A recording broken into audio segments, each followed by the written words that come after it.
Aloha and welcome to Ehana Kako. We're a weekly program on the ThinkTech Hawaii Broadcast Network. I'm Keli'i Akina, president of the Grassroots Institute. In management, we sometimes say, what gets measured gets done. We see this all the time in sports, and that's the role the scoreboard plays. Can you imagine playing basketball or even watching the game with no scoreboard at all? Well, unfortunately, that's exactly how many of us go through life in terms of our economic freedoms. If we were to talk about economic freedom, I think many people would be hard-pressed to know exactly what that is. Perhaps people would say, it means I can spend my money the way I want to. But you know, because we don't pay a lot of attention to measuring economic freedom, we may be losing it. And that's what I want to talk a little bit about today with my guest, Dean Stansel. He's the lead writer of a tremendous index called The Economic Freedom of North America, published by the Fraser Institute. He's a long-term economist. Currently, he teaches at Florida Gulf Coast University and has just accepted a position at Southern Methodist University at the O'Neill Center, into which he's transitioning. He's written for the Wall Street Journal, Washington Post, other publications like this. But the work that I'm most interested in that Dean does is putting together an index that measures the economic freedom of cities and states and provinces in North America. Hawaii is one of them. And so one of the things I'll ask Dean is how Hawaii is doing. But without further ado, please welcome to our program this week to talk about economic freedom, Professor Dr. Dean Stansel. Dean Stansel, welcome to the program. How are you? Aloha, thanks for having me. Well, I'm so glad. In fact, you and I just had a wonderful 3 or 4 days together in Dallas with a group of people working on the project of economic freedom in North America. Wasn't that great? Oh, it was great. And folks like you at the think tanks around the U.S. were really helpful to us in helping to make sure that we have a good feel for what's going on in the individual states. You guys have some unique knowledge that we want to tap into. Well, Dean, I really appreciate your profession, that of the economist. I don't know if people think we need more economists, but that might be because we don't know what economists do. And that's what I want to open up with. Just at the outset, you've given your life to economics. You have a PhD from George Mason University. Tell me a bit, what is an economist? What do you do with your time? That's funny. Well, as an economics professor, certainly I spend a substantial amount of my time working with students and helping them to understand the basic principles of economics, and then as they get farther along in the program, the more detailed concepts and how they apply to specific areas like urban economics or public economics that I teach to our econ majors. But ultimately, I do think that people kind of look at economics as being about something fairly narrow, about money or about the stock market. But in reality, it's really about everything. I mean, because it's simply about decision making in the context of scarcity, right? We have a scarce number of hours every day. We have a scarce number of natural resources, a scarce amount of money.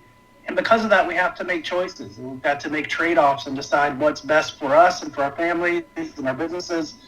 And so any decision we make has an economic component to it. And I don't think most people fully understand that. Especially politicians. I'm glad you said that economics is really about everything. And in fact, everything has an economic component.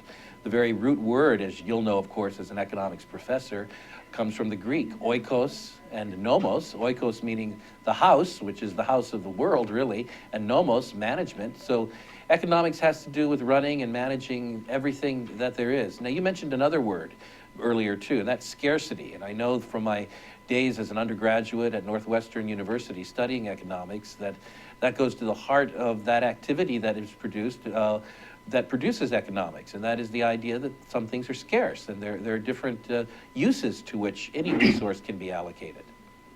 Well, absolutely. And not only are some things scarce, virtually everything is scarce, right? We always go through this exercise the first day of class, and I ask the students, think of an object that isn't scarce. And they have a real hard time coming up with one, honestly. So that's why I say, look, economics is about scarcity, and basically everything is scarce. So economics is about everything. That's right. Well, that's kind of like what we do as philosophers. We really don't, but unfortunately, we don't have anything that's measurable, nothing we can do real studies on per se. So we go and try to talk about everything that belongs to every other discipline, like the philosophy of science or philosophy of math. But you actually have real widgets, real things that you do measure as an economist. What do we look at as being those factors that need to be monitored if we're talking about economics? Sure. So we certainly do have real measures of, for example, the amount of tax revenue that a state or a local government or the federal government brings in, and that's certainly one of the components of the various economic freedom indices. And we look at how much the government spend, and we look at how much they regulate, and there are all sorts of things we can tangibly measure, more or less. I mean, all measures are fundamentally flawed in the sense that you really, for example, GDP, it's a horrendous measure if you think about it, because if you look at GDP, it says that if we increase government spending, then GDP is increased. In other words, the size of the economy is increased if we increase government spending. And it's kind of a throwback to Keynes and the whole invention, essentially, of macroeconomics, which I like to call as essentially the fiction side of economics. And so we have good and bad measures. Mostly though they're imperfect, and we do the best we can with what we have. So a lot of the time, what economists measure and what gets reported in the media and is spoken of in politics has to do with your view of economics. You spoke of one brand of economics when you said Keynesian, meaning to say that there's a way of looking at economics that says the bigger and more active government gets, the better off we are. That's oversimplifying it. But there are other ways of looking at the economy as well, such as perhaps the less involved government is, the more efficient we are, and the more we leave to the mechanisms of the free market, a natural working process. In fact, where do you tend to stand in terms of the broad spectrum of ways of looking at economics? If I put on the far left side, economics meaning government is a big player controlling things, such as the Soviet Union had been at one time under the Gauss plan, central control, and then put on the other pole, moving it over a bit, where the government is hardly involved at all, and we leave to the free market mechanisms. Where do you like to find yourself on that sliding scale? Well, I'd like to believe that it's a fundamental possibility that we could exist peacefully and prosperously with no government at all. Now that's a bit radical for most people, and so I fall more in kind of the libertarian, small L libertarian camp. But listen, I think that we can go farther than even the libertarians would take us, and the problem is, how do you get there? And I think it comes down to a fundamental disagreement on strategy in some cases with people who all kind of share the same views but have different methods of getting there. I think we need to radically scale back the size and scope of government, but I don't think we can do it overnight. Well, this might lead us to what economic freedom is all about, as a matter of fact. You work on the project called Economic Freedom of North America, and when we talk about economic freedom, we have in mind a certain view toward what role government should be playing. Well, what is that view?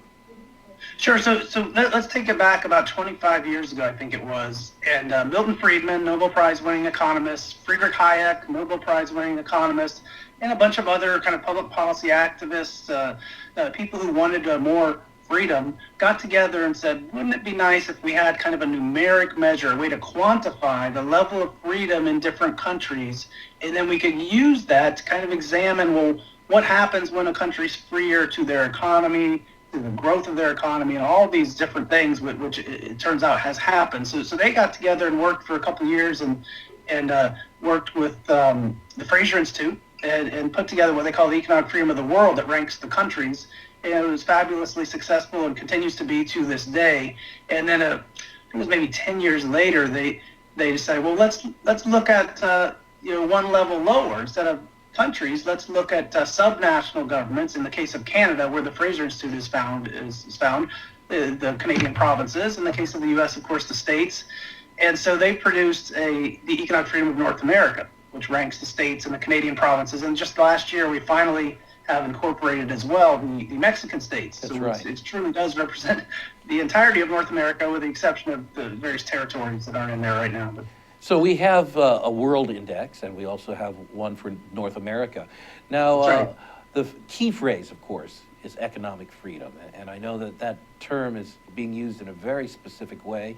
We're talking about, on one hand, and perhaps you could explain this a little more, property rights and their protection. And on the other hand, we're talking about the freedom with which people, without interference, can exchange goods and services with one another. Well, tell me a little bit more about the definition. What is meant by economic freedom? Sure. So my own kind of amateur definition is simply that economic freedom is the extent to which we as individuals, entrepreneurs, business owners, families are free to use our resources as we see fit without excessive intervention from government.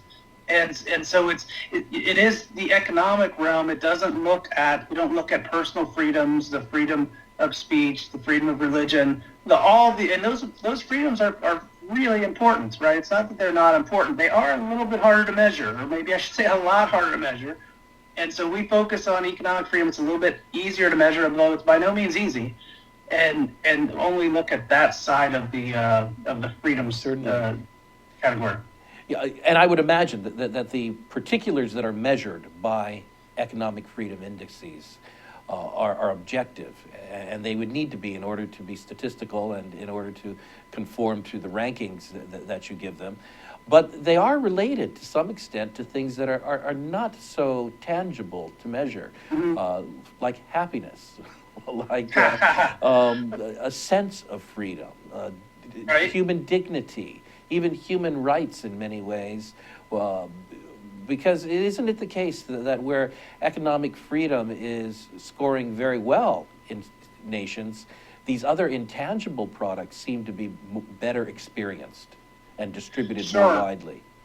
Sure. There's a huge and growing literature looking at the relationship between economic freedom and all sorts of economic outcomes, including, though, kind of a relatively new component is these various happiness measures. And so across the board, what tends to be found, I think for the country index, there's over 600 now academic, peer-reviewed articles that have used the index to examine these things. And the basic consensus is that greater economic freedom tends to be associated with better outcomes, higher levels of income, higher growth of income, less infant mortality, even cleaner environments, less corruption. That's right. I mean, it runs the gamut. It's not just the size of the economy. All sorts of other things have been examined, and it's almost universal that more freedom is associated with better outcomes. Sure. In fact, as we look at what has taken place in the 20th century in Europe and in Asia and now in emerging Africa, there also seems to be a correlation between economic freedom and political freedom, would you say?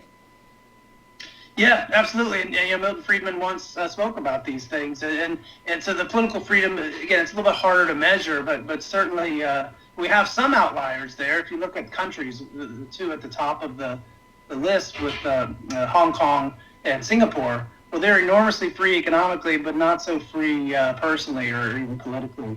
But they're kind of outliers in a sense. In general, it does seem to be the case that the more free you are economically, the more free you are also politically. Those two do tend to go hand in hand, as you say. So Hong Kong and Singapore on the World Index rank high in terms of their economic freedom. How about the North American Index? Well, what provinces or states would rank high in a way? Sure. So we do this report once a year. The one last year came out in December, and the three most free states were Texas, and then the two Dakotas, South Dakota and North Dakota. The three least free were Maine, Vermont, and Mississippi. And although I'll tell you, Hawaii wasn't too far off. They were tied for 40th. And Hawaii has essentially been in the high 30s, low 40s since the year 2000, is looking back that far. It's fluctuated a little, but it was down, for example, this last year, 3 places from 37th the year before down to 40th. I would imagine that a place like Texas ranks high. Well, actually, I know because I've looked at your index, because it really scores well on some of the fundamental values of economic freedom, such as property rights and protection against unwarranted seizure of property. Along with that, Texas is a place where business interactions and dealings between people have lower interference from the government. And so perhaps when we come back, when we come back from a break, I'm going to ask you to list some of the factors that we actually do end up measuring. And that'll be very interesting as we do take a look again at Hawaii and some of the other states.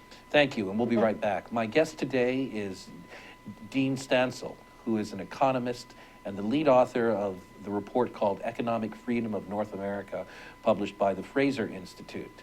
We're going to be talking a little bit more about how we do measure economic freedom so that we can see that it is an objective practice and then find ways in which we can put that knowledge to work.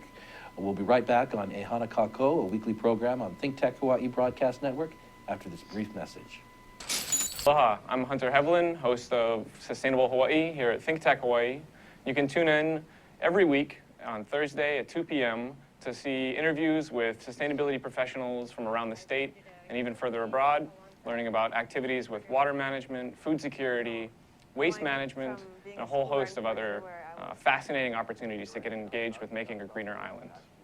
So if you're interested in making the transition from consuming individuals to communities of producers, check us out every Thursday. Hi, aloha. My name is Chris Leatham, and I host a show called The Economy and You.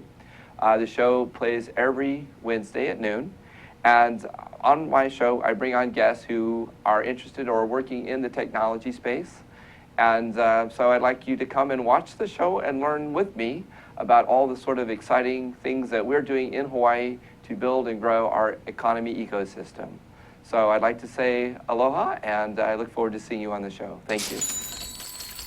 Welcome back to Ehana Kako on the ThinkTech Hawaii Broadcast Network. I'm Keli'i Akina, president of Grassroot Institute. At the Grassroot Institute, we like to say Ehana Kako. You go anywhere in Hawaii, you'll hear people say e pule kako, and that means let's pray together. At Grassroot, we also like to say Ehana Kako, let's work together. Let's work together for a better economy, a better government, and a better society, because the alternative is terrible. That means not working together, and when that happens, good things don't take place. I'd like to say thanks to the wonderful staff and producers of ThinkTech Hawaii programs. They're at work round the clock, and you can watch live streaming programs 24 hours a day at thinktechhawaii.com. We produce about 35 hours altogether from this studio here in Honolulu, and I want to tip my hat to Jay Fidel and everybody who makes that possible. Now, back to my guest, Dr. Dean Stansel, who is an economist who measures the economic freedom of cities and states and different provinces in North America. Dean, still there? I'm here. I'm glad. You know, when we produce this index, the economic freedom of North America, and we rank the different places throughout North America, and the companion volume, which is older, the economic freedom of the world, what exactly are we looking at? What are you measuring? Oh, sure. So we have three areas of the index. First we have one that looks at the size of government, essentially government spending measures. A second one looks at taxes. So we look at various measures of tax revenues and tax rates. Excuse me. And then the third one looks at labor market freedom. So we look at the freedom of workers to engage in freely contracting with employers, and the freedom of employers to hire workers and that sort of thing. So those are the three components, and then we throw the data into the computer and come up with an overall score for each of those areas. Then we average those three to get an overall score. Let's talk a little bit about the first area, and that is the size of government. Now, you don't mean the absolute size of government, that is government, big government versus small government, but it must be a relative measure. Well, what is it relative to? The size of government, the cost of government relative to? Right, so we look at these spending numbers, for example, as a percentage of the state economy. So we look, for example, at the state GDP. And so that states that have bigger economies, well, of course, they're going to spend more. But it's that percentage of the economy that gives us a kind of a benchmark to compare across states that are different. Oh, well, no, that's very interesting, because if we were simply to say it's the size of government, the size of Texas government would be so much bigger than the size of Hawaii. But when we use that relative measure, the size of the government relative to the what is it, the state's economy, the state's State economy, and the measure that we often use is GDP. Yeah, okay, the GDP, the gross domestic product for the state. When we take that, how do you compare Hawaii's government size to Texas government size? Well, Hawaii's government is much larger, and that's why they rank down at 40th, tied for 40th, and Texas is first. And you know, as you mentioned earlier, there is almost kind of a tradition of limited government, of maximum freedom in states like Texas and even Florida, and some of the other states like South Dakota, North Dakota, and Tennessee, and other states that traditionally rank high in the rankings. New Hampshire's another one that's always right up there near the top. Well, what does it matter? I mean, so what if government is taking up a high percentage of the GDP in a state, and in other states taking up a very low percentage? What difference does it make to the basic quality of life, the business environment, happiness? Sure. So we put together a little analysis from the most recent report. We looked, for example, in the top 10 states, in the 10 most free states, total employment grew by about 3.5% over the last 5 years, I think it was, while in the bottom 10, the 10 least free, total employment has barely budged. It stayed about the same. Over that same period, the economy, in other words, GDP, for example, grew more than 8% in the top 10, but only about 2% in the bottom 10. So you get, with this example, you get a lot more growth, you get a more prosperous society. And even if you think about states, let's take an example of Rhode Island, which is ranked 45th, and New Hampshire, which is right nearby and ranked 5th. Well, the unemployment rate in Rhode Island, which is much less free, was 7%, and in New Hampshire it was about 4%. So even in that kind of example, where you've got states that are geographically near but have very different economic freedom levels, you get a very different picture. And I would imagine, too, that where government plays a smaller relative place in the economy, businesses play a bigger place. And therefore, the business climate is even more robust. Is that the case? Yes, absolutely. So anytime government takes money takes money, well, they get it from somewhere, right? They get it from private citizens, whether they're individuals or businesses or what have you, and they take that money and they put it in the political sphere. And then politicians, who basically have no skin in the game, are deciding how those resources are used. Whereas when those resources are left in private hands, you've got people with their own profits at risk, their own family's well-being at risk. They're going to use them more wisely. You know, it was Milton Friedman who once gave the great example about how we spend money. Like he starts, if you spend your own money on yourself, you're going to be very careful about what you buy and how much you spend. And then he goes, I'll shorten the story, but the end of the story is that if you spend someone else's money on someone else, then you have no concern whatsoever how much you spend, nor what you spend it on. And that, my friends, is government, in his words. And he's right. That's how the political sector works. And it's bad. It takes away money that could be used more wisely and could achieve better outcomes if left in the hands of individual private citizens. But Dean, how do you respond to those who say that we need to have government take a large role because we need a safety net for those in the population who are less fortunate economically, the poor, the homeless, the needy, the ones in any sense disenfranchised. And so we need to have a major government industry providing welfare services and meeting the needs of those who are beneath a certain line and so forth. And a compassionate society then would be a society in which you have government playing this role. How do you respond to that? Well, usually I chuckle and then I say, listen, if I want to help someone, the last institution I would choose to help them with is government, right? The institution that brought us the $100 screwdrivers and $500 toilet seats in terms of the Department of Defense. We can help people who need help much better at the local level with private voluntary institutions, charities, churches, and the like.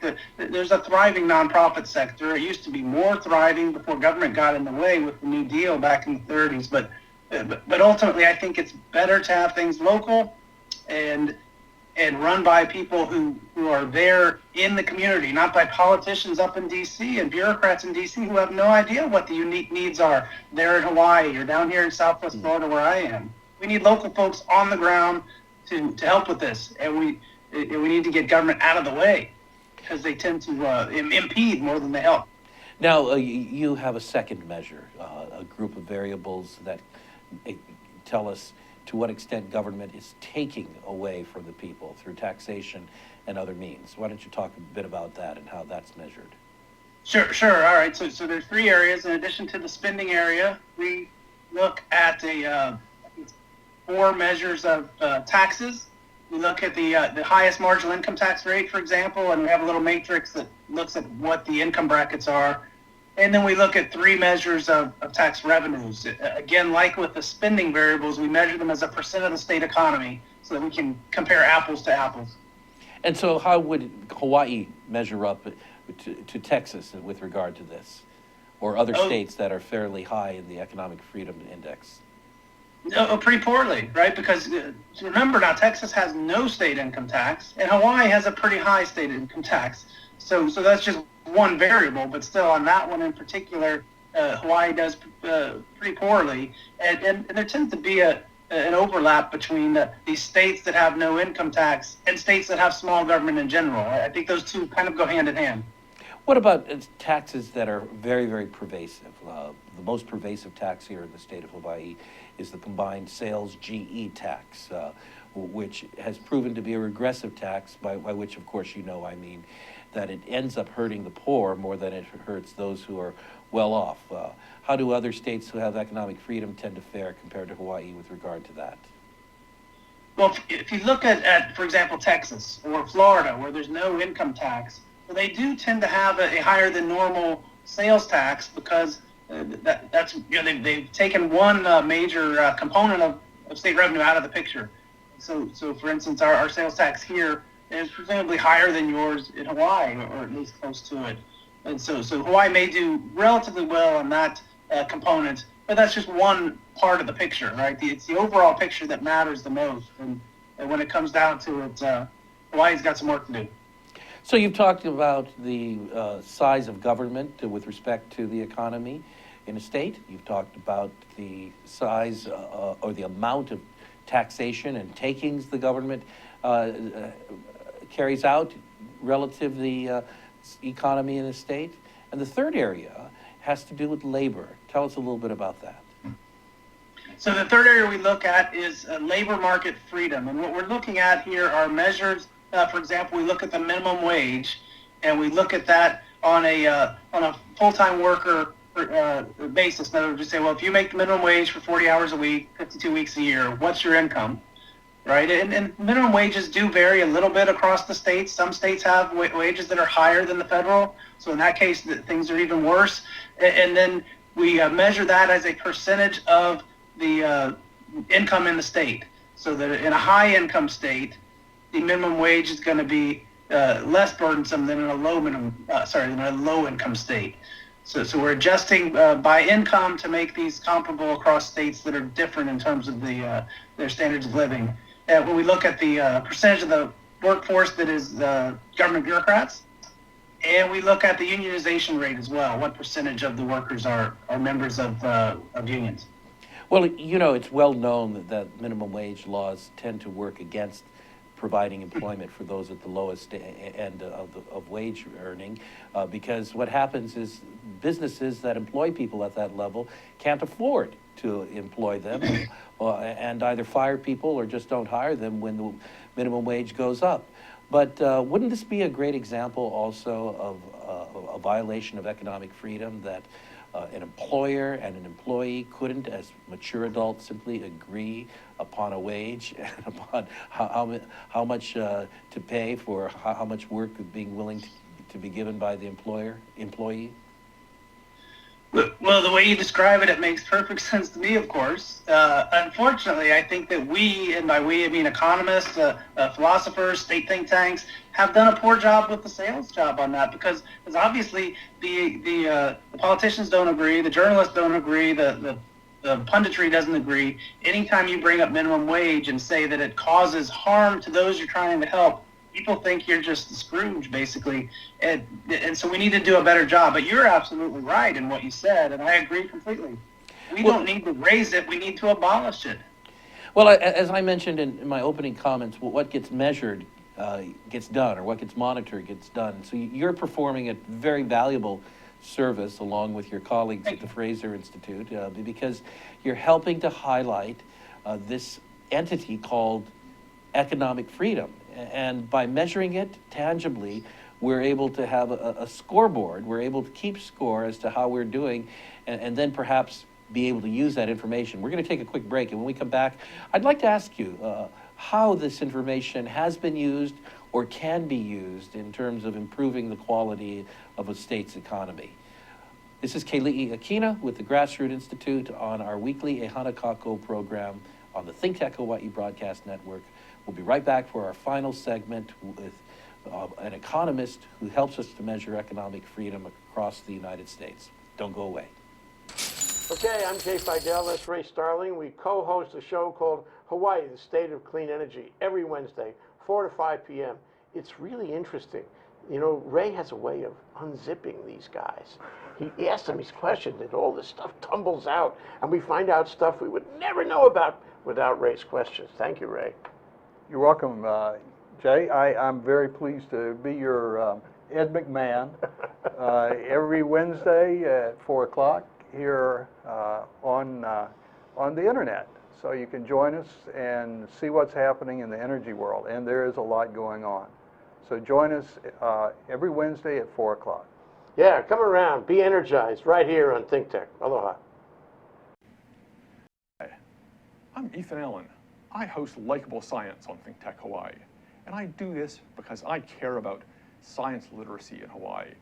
I want to spread the understanding that science is a vital and interesting part of everyone's life. I want to make sure the broadest possible spectrum of people understand the beauty and the value of science and realize that science plays out each and every day of their lives. I want you to understand that science is fun. So we bring on to this show each week guests who are scientists, from astronomers to zoologists, and we talk about what they do and how they do it. But most importantly, we talk about why you should care about their work, why you should see that their work has value and impact on your life. So I hope you'll join us Fridays, 1 p.m. here on ThinkTech Hawaii. You can watch us via live stream. You can watch us recorded on Olelo, and you can see us each week. We hope you'll join us. Fights on unions. Welcome back to Ehana Kako. I'm chatting here during the break with my guest, Dean Stansel, an economist and lead author of Economic Freedom of North America.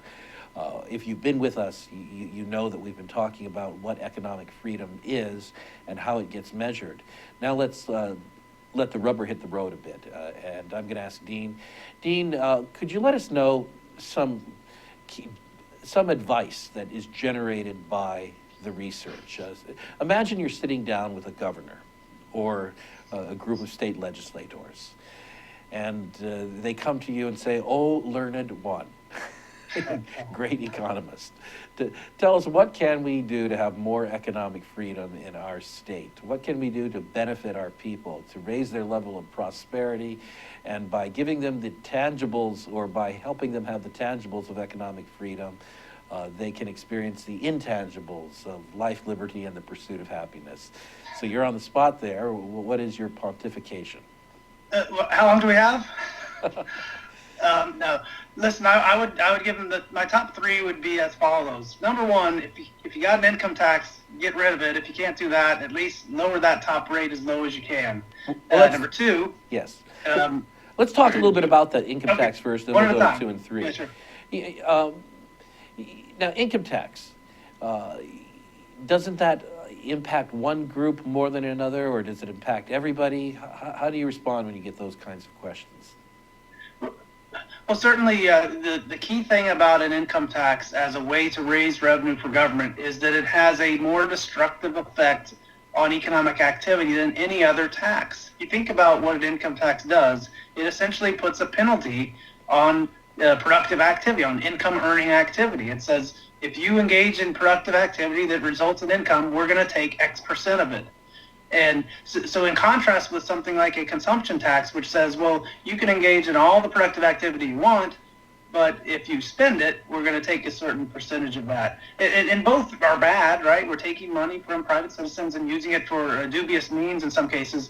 But the consumption tax discourages economic productive activity less than the income tax. The income tax greatly discourages productive activity. And so states that have high income taxes and low sales taxes have it exactly backwards. States like Texas and Florida that have no income tax and a medium-high sales tax have the right prescription, at least, although they ought to lower their taxes further. And when we take measures of migration between states, isn't it the case that people and businesses, people who have money to invest and businesses that want to be productive migrate to those states that have lower income taxes? Oh, absolutely. There has been a mass exodus from states like California and New York that are very low in economic freedom towards states like Florida and Texas that are much higher in economic freedom. And it's been going on for decades, really. So we've got lots and lots of evidence of that. So certainly an income tax reduction is part of the picture. It's not everything, but certainly that's part of what's driving people out of these high tax states. And in many ways, an income tax that's high at the front end is really a quick grab for money by a state government, rather than the kind of prosperity that generates revenues both for the private sector and for government when an economy is allowed to grow with free market principles. Oh, absolutely. Yeah, I mean, the more we can move towards kind of voluntary transactions, things like user fees, and that sort of thing, the better you're going to be in terms of being able to attract residents to your jurisdiction as opposed to repel them the way California and New York do. Well, we'll see how politically successful you are with that first piece of advice. How about your second piece of advice? Okay, so second thing I'd say is get rid of your minimum wage. Now you're limited in how much that helps, but certainly if you have one higher than the federal, get rid of it. It's ridiculous. It's not helping you any. It's harming the very people you're trying to help. So it frees up labor markets. Now what we really need, since there aren't that many states that have these higher minimum wages, although it's a growing number of them that do, we really need that reform at the federal level. We really need the folks in D.C. to come to their senses and get rid of the federal minimum wage rather than trying to raise it, which of course is what they're focusing more on. Well, ultimately, there seems to be a move politically for some kind of parity between the state minimum wage levels and the federal minimum wage. In fact, when Hawaii State Legislature recently decided to adopt the federal minimum wage as a model, the next day the President of the United States, Mr. Obama, actually addressed that issue from the press room in the White House and commended Hawaii. And so there is a little bit of politics behind that. But what is the impact of a growing federal minimum wage upon the entire nation? Oh, sure. So it's not going to have a disparate impact on the individual states, but it's going to have a negative impact on all of them. And it's going to make it harder for especially those who have the lowest skills. There was an article, I think it was in the New York Times just recently, where the reporter was pointing out that they're trying to figure out, they're confused. Why are so many teenagers not able to find jobs this summer?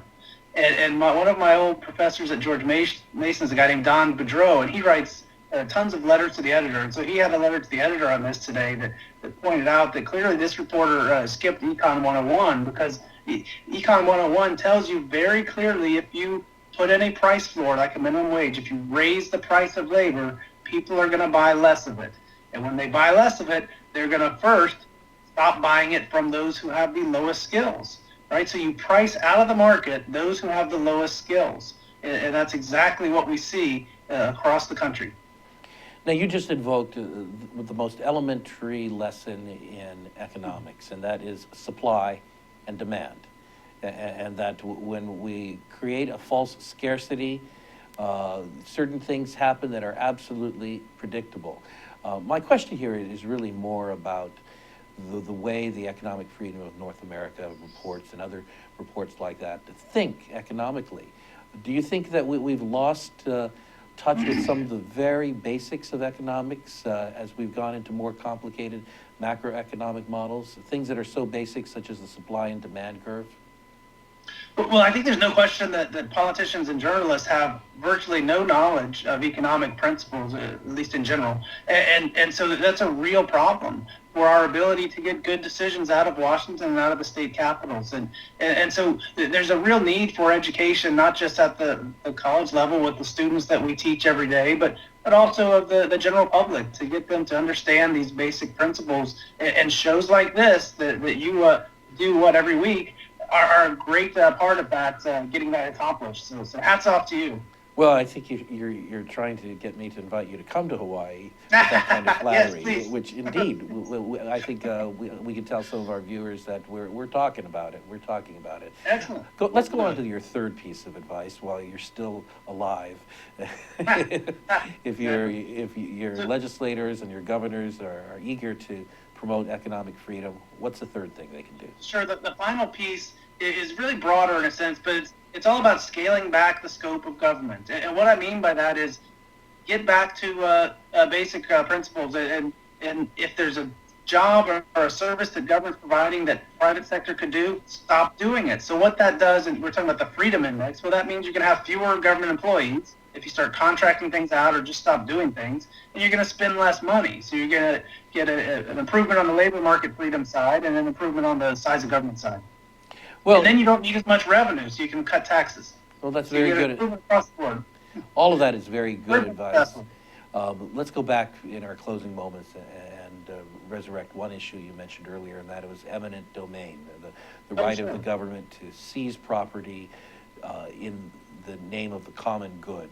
And one of the most fundamental parts of the definition of economic freedom is the rule of law.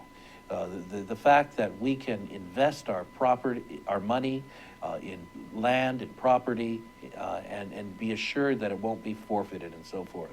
Why are you so concerned about this practice of eminent domain? So a colleague of mine and I recently did a working paper for the Mercatus Center at George Mason, and it's since then become accepted for publication in an economics journal. But so our hypothesis was that the more activity that states engage in, the less revenue growth they're going to have. And essentially, the hypothesis behind the argument for eminent domain is it's going to improve the economy. When we started looking around, no one had really investigated that. And we found in our results briefly that states that had more eminent domain activity did not consistently have more revenue. And that's kind of the argument behind it that even the Supreme Court made. Not only did they not have more revenue, we found some evidence that revenue grew more slowly in the future. So they may be shooting themselves in the foot, on top of the fact that they're violating our property rights. Well, and this goes to what you mentioned earlier, that government sometimes takes actions that are counterproductive. The impact of high levels of eminent domain upon businesses can be devastating. It certainly is devastating for the particular businesses whose land is seized, but in terms of an impact on the business climate, it also affects the openness of investors to come into a state. Right. To the extent you're doing more of that sort of thing, you probably drive businesses out. And so yeah, it's a bad policy across the board. The problem is it's kind of one of these crony capitalist stories, is that the big developers are in bed with the politicians, and so there's these little wink things going on, like the Kelo case up in Connecticut, where they were going to put in a big pharmaceutical research facility, which by the way never got built, and they were using that lady's property as a dump for storm waste. One of the things most on the heart of Milton Friedman, Nobel Prize laureate, whom you've mentioned a couple of times, was the use of economic freedom for the purpose of building the quality of education in the United States and in all countries and so forth. In closing, can you comment a little bit about that, economic freedom and the educational system? Sure, I think that the educational monopoly ought to be gotten rid of, frankly, and I think that the parents ought to have a choice as to where they send their students. We need universal school choice. We need more competition in the system. Competition improves outcomes no matter what the system is. It only harms you if you're not doing a good job, right? So we need to get competition in the system, and that does essentially, it's a freedom thing, right? That increases our freedom as parents to make choices for our children's educational needs. Well, Dean, thank you so very much for your insights into economic freedom and for your work on the Economic Freedom of North America report. Glad to have had you on the program today. Well, absolutely. Thanks for having me on. Well, we'll have you on again. My guest today, Professor Dean Stansel, is one of the authors of a tremendous work called The Economic Freedom of North America. It's important because it allows us to measure something that we often simply don't talk about, and as a result, we don't value. And in the end, we lose, and that is our economic freedoms. But as you've seen, economic freedom applies to so many things that we might not think about, from education to our very happiness, to life and liberty. And that's why it's important.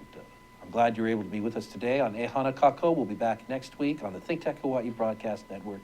Until then, aloha.